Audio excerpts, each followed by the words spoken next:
Sahur, sahur, sahur, sahur, sahur, sahur. Alah, Quranku ngati garinge kaya mengkene. Gara-gara nggugahi wedhus bendang sahur. Kira-kira wedhus-wedhus mau wis padha sahur apa urung ya? Halah, iki swara apa neh iki?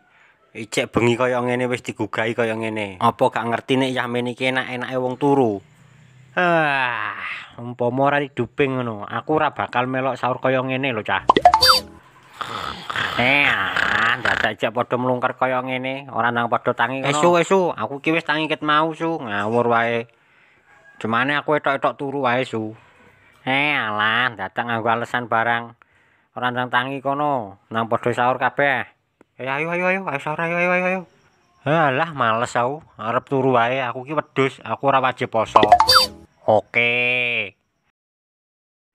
Pas isuke. Hecah-hecah kae nek rondo cah. Nggih, ayate. Iki ngono poso tel. Awak dhewe iki kudu iso mengendalikan hawa nafsu. Aja sampe awak dhewe iki tergoda karo bainole rondo-rondo kae. Oke. Alah, sok-sokan kabeh. Rasakno iki kekuatanku. Dengan kekuatan rondo, aku akan ngentekno Joko Rasenggan. Cur. Astagfirullah, godaan apa neh iki ya Allah. Piye kae kanca-kancaku iso kena godane rondo ngono kae? Kae jelas posone batal kabeh. Ndeh, piye iki konsepe kok padha mangan kabeh iki? Apa gak poso kabeh iki ya? Wah, aku gak poso, Tel. Aku wis kena godane rondo kuwi mau, Tel.